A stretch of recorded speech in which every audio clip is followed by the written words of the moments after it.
Pemirsa, dua jemaah calon haji asal Kalimantan Tengah diimigrasi Bandara Madinah selama 5 jam. Kendala terjadi akibat pembatalan visa secara sistem saat proses pemeriksaan dokumen. Dua remaja putri jemaah calon haji asal Pulang Pisau, Kalimantan Tengah tertahan di imigrasi Bandara Internasional Muhammad bin Abdul Aziz Madinah selama 5 jam. Kendala terjadi akibat pembatalan visa saat proses pemeriksaan dokumen. Pihak Dakar Bandara segera melakukan koordinasi intensif bersama KJRI dan Kementerian Haji dan Umroh untuk menyelesaikan masalah ini. Setelah proses validasi ulang, kedua jemaah akhirnya diizinkan masuk, diantar ke hotel bersama keluarga dan rombongan kloter. Kita dukung misalkan di situ itu dipakai buat jalur Pakar sektornya di tengah. Sementara itu, pemirsa, bayar lebih dari 200 juta rupiah. Puluhan calon jemaah haji ilegal dicegah di Bandara Soekarno-Hatta saat akan berangkat ke Arab Saudi. Modus mereka menggunakan iqomah atau visa kerja. Tugas imigrasi kelas 1 khusus TPI Bandara Soekarno-Hatta mengamankan 51 WNI yang akan pergi haji secara ilegal. Mereka membawa kelengkapan dokumen layaknya jemaah calon haji resmi, namun menggunakan iqomah atau kartu izin tinggal bagi pekerja dan memiliki kartu PMI. Calon jemaah haji ilegal ini dijanjikan berangkat haji tanpa antre oleh Biro Travel dengan membayar 200 juta hingga 250 juta rupiah. Selanjutnya, jemaah calon haji diserahkan ke polisi untuk dimintai keterangan terkait penyedia jasa atau agen yang memfasilitasi keberangkatannya. Visa yang digunakan masih sama dengan skenario sebelumnya. Visa kerja pertama, menggunakan visa kerja dan iqomah. Ketika kita berbicara iqomah, mereka artinya sudah pernah ada di Arab Saudi sebelumnya. Nah, namun demikian ketika mereka menggunakan iqomah, kita lakukan interview, mereka tidak tahu detail pekerjaan yang dilakukan di sana. Kami lakukan dari calon jamaah haji ini menyampaikan bahwa mereka membayar untuk melaksanakan haji non prosedural kurang lebih mereka di kisaran 200 sampai 250 juta. Dengan harapan mereka bisa melaksanakan haji meskipun tanpa menggunakan visa haji. Pemirsa, ratusan jemaah calon haji asal Jombang, Jawa Timur kembali diberangkatkan ke Tanah Suci. Meskipun sebagian besar dari mereka termasuk kategori berisiko tinggi, namun tidak menyurutkan semangat untuk berhaji.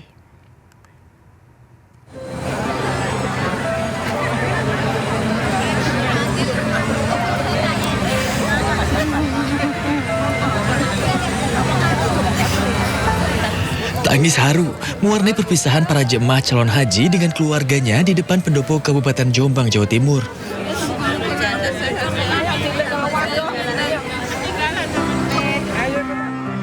...528 jemaah calon haji dari kloter 60 dan 61 ini akan berangkat ke Tanah Suci untuk menunaikan rukun Islam yang kelima. Namun sayangnya, lebih dari 60% kondisi jemaah calon haji dari kota santri itu termasuk dalam kategori berisiko tinggi. Penyebabnya bermacam-macam. Ada yang karena faktor usia dan ada pula yang mengidap berbagai penyakit. Untuk kondisi jamaah haji hari ini alhamdulillah semuanya sudah termonitoring dan evaluasi oleh Dinas Kesehatan. Insya Allah semuanya sehat dan kita berharap sehat semuanya. Meski tetap dinyatakan lolos, para petugas haji memberikan pengawasan penuh kepada mereka.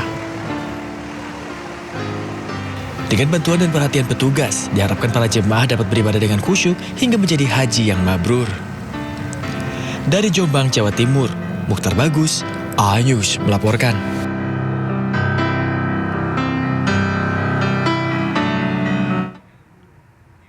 Ya pemirsa, jika Anda sedang melaksanakan haji atau umroh di Madinah, ada masjid bernama Masjid Quba. Masjid ini merupakan masjid pertama yang dibangun oleh Rasulullah saat hijrah ke Madinah. Kemegahan arsitektur dan keindahan masjid menjadi primadona jamaah haji maupun umroh yang datang. Seperti apa megahnya dan indahnya Masjid Quba di Madinah ini, kita simak bersama liputan jurnalis Sindonews TV Eti Juitasari berikut ini. Warahmatullahi wabarakatuh. Hai pemirsa, saat ini saya berada di Masjid Quba. Di belakang saya ini, Masya Allah. Nah, masjid ini merupakan masjid pertama yang dibangun oleh Rasulullah saat beliau hijrah dari Mekah menuju ke Madinah. Tidak hanya itu pemirsa, beliau juga bahkan mendesain sendiri masjid ini dan meletakkan batu pertama di masjid ini. Dan dalam pembangunannya masjid ini beliau juga dibantu oleh malaikat Jibril untuk menentukan lokasi di mana kiblat berada. Dan di Masjid Quba ini juga pertama kali dilaksanakan sholat secara terang-terangan. Dan mengapa jamaah haji dan umroh mesti ke sini? Karena di Masjid Quba ini dengan mengerjakan sholat 2 rakaat di masjid ini setara pahalanya dengan mengerjakan umroh. Masya Allah banget kan pemirsa. Jadi jangan lupa bagi para jamaah haji atau umroh untuk mengunjungi Masjid Quba dan mengerjakan 2 rakaat di dalamnya. Dari Madinah, Arab Saudi, Eti Juitasari, MCH 2026 melaporkan. Ya pemirsa, setelah ini kita akan menyaksikan live dari Eti Juitasari yang sudah menyampaikan sekilas tentang informasi masjid di sana. Untuk mengetahui informasi lebih lanjut kita akan bergabung dengan Eti Juitasari, tapi setelah informasi berikut ini. Menyambut kedatangan gelombang pertama jemaah haji dari Madinah, daerah kerja Mekah memastikan garis pertahanan logistik dalam status siaga penuh. PPIH Arab Saudi Dakar Mekah menjamin kebutuhan konsumsi jemaah terpenuhi 3 kali sehari dengan cita rasa asli Nusantara. 12 kelompok terbang atau kloter perdana jemaah haji Indonesia dijadwalkan merapat di kota Mekah pada Kamis 30 April. Ribuan tamu Allah ini akan langsung menempati pemukiman di sektor 7 wilayah Misfalah. Guna memitigasi permasalahan distribusi makanan di hari pertama, Kepala Dakar Makkah Ihsan Faisal memimpin langsung inspeksi ke dapur Ahlazam. Fasilitas logistik berskala raksasa ini dipastikan mampu memproduksi 6.150 porsi makanan dalam sekali siklus memasak. Kapasitas masif ini disiapkan untuk menyuplai jatah makan jemaah sebanyak 3 kali sehari, yakni pagi, siang, dan malam dengan takaran nutrisi yang telah diukur presisi oleh ahli gizi. Di sini sudah lengkap, dan bahkan sudah matang lah gitu, sudah dimasakin, tinggal makan. Jadi jemaah Indonesia tidak perlu khawatir, ya. Makanan sudah kita siapkan setiap hari 3 kali sehari, dan itu insya Allah menunya pun sudah sesuai dengan menu yang sudah disusun oleh para ahlinya, keseimbangan gizi dan sebagainya. Jadi sekali lagi tidak usah repot-repot ya bawa beras dari tanah air. Porsi Pak, rata-rata kurang iya. Insya Allah sebetulnya takaran ataupun gramasi dalam konsumsi itu sudah insya Allah sesuai dengan kebutuhan gizi, kebutuhan untuk stamina jamaah ya. Itu memenuhi standar minimal kebutuhan jamaah. Untuk menjaga stamina dan selera makan, konsumsi jemaah menggunakan bumbu masakan Nusantara guna mempertahankan cita rasa Nusantara. Kebijakan penggunaan bumbu tanah air ini diharapkan dapat mengobati rasa rindu kampung halaman sekaligus menjaga nafsu makan jemaah di tengah cuaca ekstrem. Sebelum didistribusikan ke jemaah, sampel harian diserahkan kepada seksi konsumsi. Ini menjadi prosedur mutlak untuk menguji kualitas rasa dan higienitas, menunjukkan ketatnya pengawasan negara demi mencegah risiko kesehatan atau keracunan massal. Dari Mekah, Arab Saudi, Ike Kusuma, Sindonews melaporkan. Ya pemirsa, untuk mengetahui informasi terkini suasana jelang ibadah haji di Tanah Suci, kita sudah terhubung dengan jurnalis Indonews Eti Juitasari di Madinah, Arab Saudi. Selamat siang waktu Indonesia, Eti. Mengingat saat ini cuaca panas di Arab Saudi, bagaimana kondisi kesehatan jemaah calon haji di sana? Ya Priska dan juga pemirsa, ini tanggal 7 Mei ini merupakan hari terakhir bagi kami para PPI Dakar Bandara untuk bertugas di Madinah, Arab Saudi. Setelah kemarin kedatangan dari BTH atau embarkasi BTH dengan kloter 14, ini sudah tiba di Bandara Amir Muhammad bin Abdul Aziz pada pukul 2.30 waktu Arab Saudi, maka menandai berakhirnya kloter-kloter sebanyak 267 kloter ini sudah tiba di Bandara Madinah, Arab Saudi. Kami petugas PPIH Dakar Bandara selanjutnya bersiap-siap seperti yang terlihat di belakang Priska dan pemirsa, ini sudah ada bus-bus untuk bersiap menuju ke Jeddah, Arab Saudi, karena kita akan menyambut datangnya jemaah haji gelombang kedua yang akan tiba di Bandara Jeddah atau King Abdul Aziz Jeddah, Arab Saudi. Nantinya para jemaah haji di gelombang kedua ini akan sedikit berbeda dengan para jemaah haji pada gelombang pertama. Di gelombang kedua ini para jemaah haji harus sudah memakai ihram atau juga bahkan harus sudah mengerjakan mandi ihram dari sejak embarkasi. Karena nantinya para jemaah haji itu akan mengambil mikot di atas pesawat. Jadi saat pesawat melewati Yalamlam atau sejajar dengan Yalamlam, itu adalah tempat untuk pengambilan mikot yang sejajar dengan itu, maka nanti akan dilafalkan niat ihram dan akan, maksud saya niat umroh, dan nanti langsung berlaku berbagai larangan-larangan umroh. Jadi jangan lupa para jemaah haji, larangan-larangan umroh ini bagi para jemaah haji laki-laki. Seperti tidak boleh memakai penutup kepala, topi, sorban maupun peci sudah tidak boleh. Lalu juga tidak boleh memakai penutup atau alas kaki, tidak boleh memakai alas kaki yang menutupi mata kaki. Sedangkan untuk jamaah haji wanita itu tidak boleh menutup mukanya dengan cadar atau masker dan menutup telapak tangan. Jadi diingatkan bagi para jamaah haji gelombang kedua khususnya yang tiba di Bandara King Abdul Aziz Jeddah, Arab Saudi untuk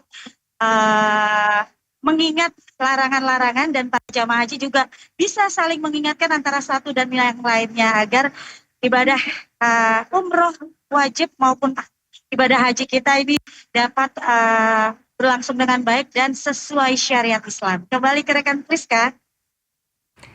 Ya, terima kasih rekan Eti Juitasari melaporkan langsung dari Tanah Suci. Selamat bertugas kembali dan semoga sehat selalu mendampingi tamu-tamu Allah di sana.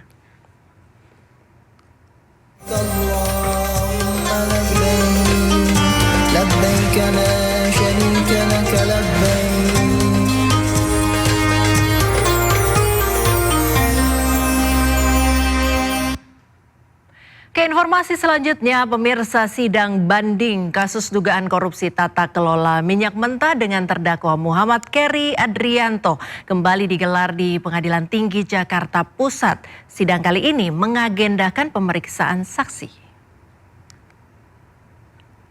Sidang banding yang diajukan terdakwa Muhammad Keri Adrianto, putra pengusaha minyak Riza Khalid, kembali digelar di Pengadilan Tinggi Jakarta Pusat setelah minggu lalu ditunda.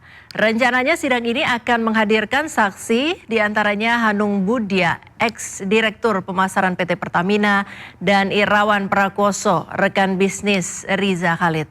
Irawan Prakoso akan dihadirkan karena dinilai menjadi saksi kunci dalam perkara yang menjerat Keri. Terdakwa Muhammad Keri Adrianto sebelumnya divonis 15 tahun penjara dalam kasus korupsi tata kelola minyak mentah dan produk kilang PT Pertamina Persero.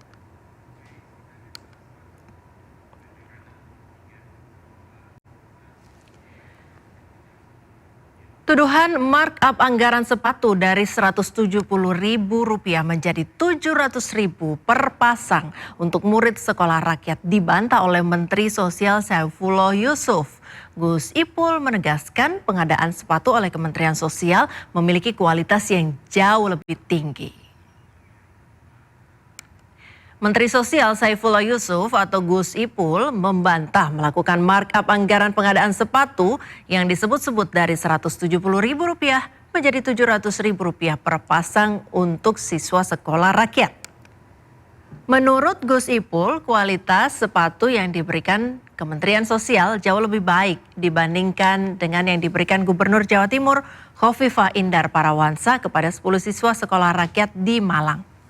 Dengan anggaran Rp275 miliar, ada lebih dari 39.000 siswa akan mendapatkan beberapa pasang sepatu seperti sepatu PDH, sepatu olahraga, dan sepatu harian. Gus Ipul meminta masyarakat tidak mudah beropini dan tidak termakan isu hoax yang beredar di media sosial. Ada di medsos itu foto yang saya memberikan sepatu bersama Ibu Khofifah. Itu sepatu yang diberikan oleh Ibu Khofifah, bukan oleh Kementerian Sosial. Iya, beda jauh. Oh, bukan standar dari sekolah rakyat, itu pemberian khusus dari Gubernur Jawa Timur.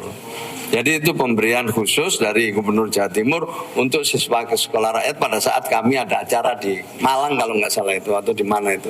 Jadi itu bukan itu yang dimaksud sepatu. Diberikan kepada siswa sekolah rakyat oleh Ibu Gubernur, bukan pengadaan dari. Komisi Percepatan Reformasi Polri KPRP tidak merekomendasikan penempatan Polri di bawah kementerian. Peran Polri akan menjadi protagonis dan demokratis dan transparan. Mahfud MD, anggota Komisi Percepatan Reformasi Polri KPRP, menekankan pergeseran paradigma Polri. Reformasi Polri bertujuan untuk menciptakan Polri sipil yang meninggalkan budaya militeristik yang tidak cocok untuk Polri. Polri akan berfokus pada pengayoman masyarakat dan bukan pertahanan negara.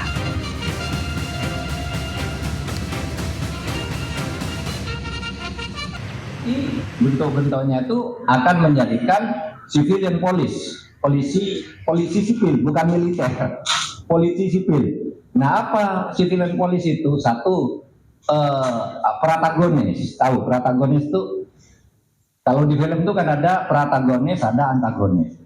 Protagonis itu tokohnya yang menjadi rujukan, yang disenangi gitu kan.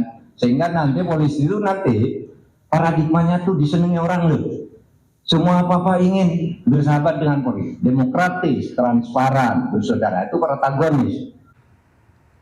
Pemirsa, jangan coba-coba curang, terlebih bila Anda masih menerima gaji dari uang rakyat. Sebanyak 3.000 ASN yang diduga mencurangi absen kehadiran di Pemkab Brebes, Jawa Tengah kini terancam sanksi pengembalian tunjangan.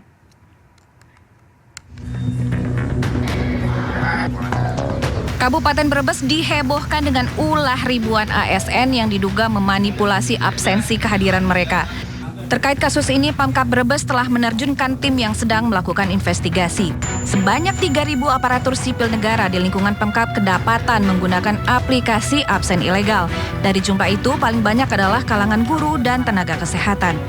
Sebagai contoh, ASN yang tidak berangkat selama 12 hari akan kita ketahui, dan itu hukumannya harus diberhentikan dengan tidak hormat. Oleh karena itu, teman-teman dan saya yakin para guru, para nakes itu bekerja sesuai tugas pokok fungsinya.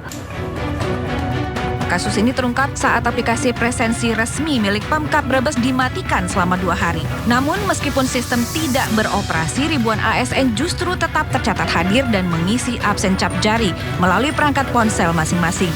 Tidak hanya penyelidikan, Pemkab Brebes juga telah membawa kasus manipulasi absen ini ke pihak berwajib. Dari Tegal, Jawa Tengah, Yunibar, iNews melaporkan. Menteri Keuangan Purbaya Yudi Sadewa berencana menerbitkan obligasi dalam mata uang selain dolar Amerika Serikat sebagai upaya pemerintah dalam memperkuat nilai tukar rupiah. Menko Purbaya menyebut kalau mereka bakal menerbitkan surat utang negara lewat Panda Bond yang akan dirilis ke pasar Cina. Bendahara negara menyebut obligasi ini akan ditawarkan dengan bunga yang lebih rendah. Dengan ini, maka Indonesia tidak lagi tergantung terlalu banyak ke mata uang dolar Amerika. Purbawaya juga menyampaikan kalau saat ini prospek ekonomi Indonesia sedang membaik. Ia meminta publik untuk tidak takut dengan gejolak ketidakpastian global yang terjadi sekarang.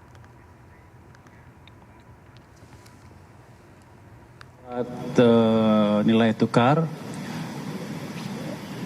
kami juga akan menerbitkan bond dalam panda bond di Cina dengan bunga yang lebih rendah sehingga kita tidak tergantung terlalu banyak ke dolar lagi. Jadi diversifikasi kita akan lebih baik lagi ke depan. Jadi prospek kita bagus, teman-teman semua nggak usah takut. Tadi Pak Presiden juga bilang sama saya, suruh sampaikan pesan bahwa uang saya cukup, duitnya banyak, jadi Anda nggak usah takut. Terima kasih Pak. Ke informasi selanjutnya, pemirsa, iNews Media Group kembali menghadirkan acara Kampus Connect yang diselenggarakan di Universitas Jenderal Sudirman. Ragam aktivitas menarik dihadirkan pada acara ini hingga membuka banyak kesempatan karir bagi mahasiswa.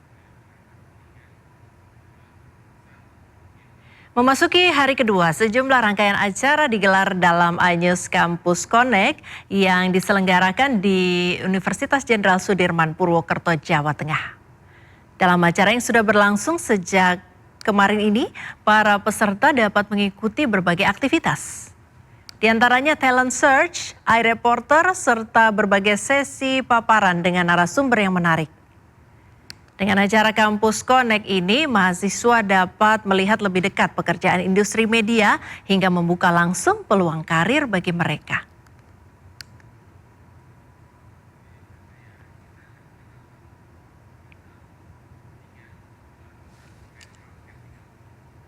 Ya, seperti apa jalannya program iNews Campus Connect atau ICC? Siang ini kita sudah terhubung dengan rekan Naura Syafikah dan juru kamera Rizky Solehudin di Universitas Jenderal Sudirman Unsud, Purwokerto, Jawa Tengah. Selamat siang Naura, seperti apa antusias mahasiswa mengikuti rangkaian acara ICC hari ini?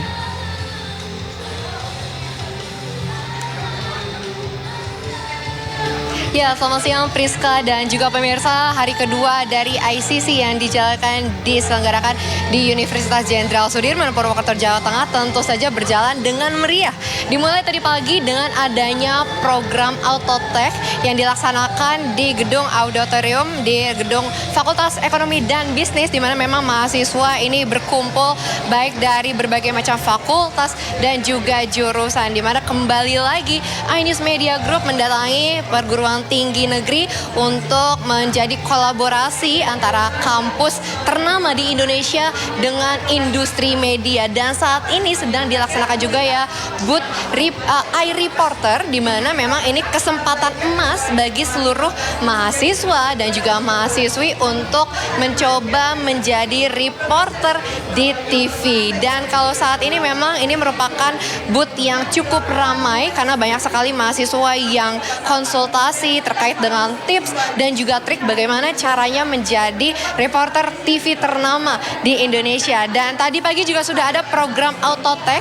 Ini merupakan program andalan dari Sindo News TV, di mana ini mengajarkan dan juga mengenalkan terkait dengan AI kepada mahasiswa. Dan saat ini saya sudah bersama dengan wakil pemimpin redaksi dari Sindo News Portal dan juga Digital, yaitu Andri Susanto. Selamat siang Mas Andri. Mungkin boleh dijelaskan terlebih dahulu hari ini program Autotech hadir di Unsud di ICC ini membawakan topiknya seperti apa? Ya, hari ini kita membahas tentang AI, terutama AI yang bisa diaplikasikan oleh mahasiswa. Jadi bagaimana sebenarnya AI ini dimanfaatkan untuk produktivitas yang dikembangkan sehari-hari oleh mahasiswa, baik itu untuk mengerjakan tugas ataupun untuk bahkan untuk membangun UMKM mereka sendiri gitu. Kenapa? Karena ke depan ini mereka-mereka ini kan generasi muda yang memang sudah native digital. Jadi mereka juga harus berkembang lah gitu ya. Jadi sekarang teknologi semakin maju, teknologi semakin berkembang, dan AI udah menjadi bagian dari hidup kita gitu ya. Nah, tapi memang ada rules-nya, ada code of conduct-nya supaya AI itu tidak lagi menjadi alat atau tools untuk hal-hal yang negatif gitu. Jadi kita juga memberikan penekanan kepada mereka untuk menunjukkan bahwa AI ini adalah tools yang harusnya digunakan untuk hal-hal yang positif, bukan hal-hal yang negatif gitu. Nah, salah satunya tadi untuk membantu riset, membantu untuk mengerjakan tugas-tugas, dan terus kemudian juga untuk membantu mengembangkan usaha UMKM kalau mereka ingin nantinya ke depannya untuk mengembangkan UMKM. Kurang lebih kayak gitu, Naura.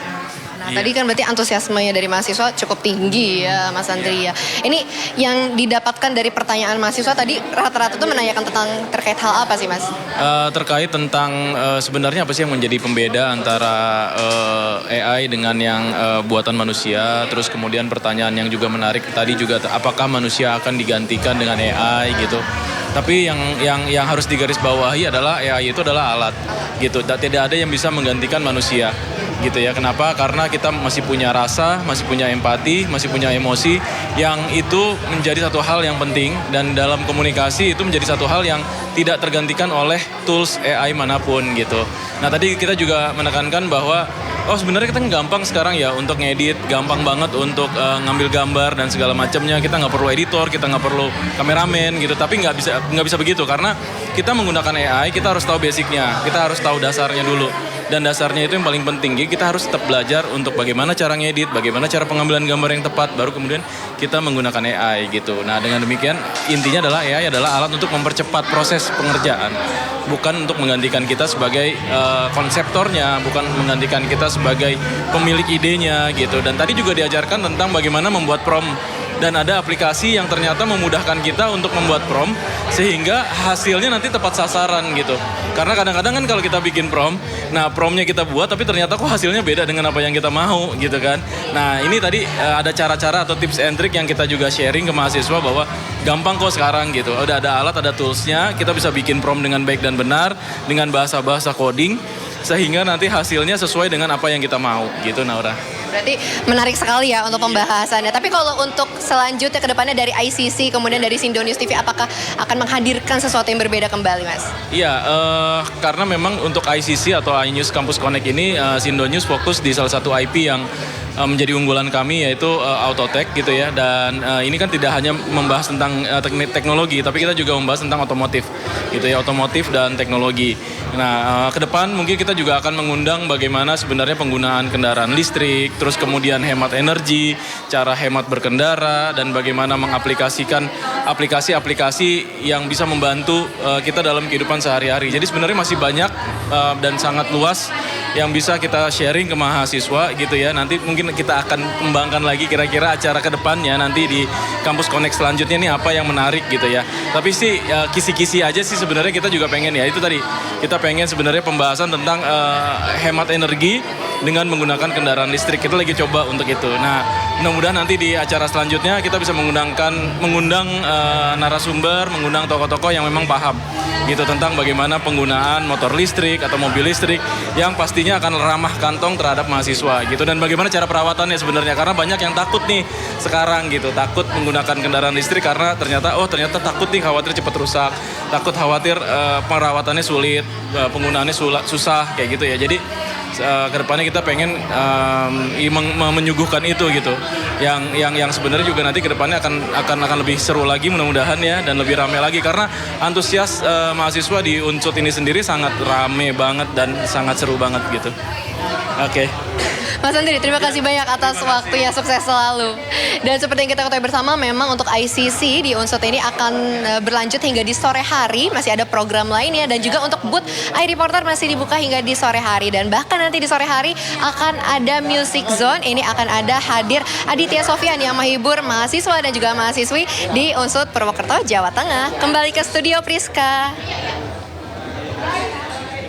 Terima kasih Naura telah melaporkan langsung dari Universitas Jenderal Sudirman Purwokerto, Jawa Tengah. Selamat bertugas kembali rekan Naura. Mobil dinas TNI Angkatan Darat Bintang 2 menerobos dan lawan arah saat hujan mengguyur kawasan Kuningan, Jakarta Selatan. Informasinya pemirsa akan hadir di Sindo Siang sesaat lagi.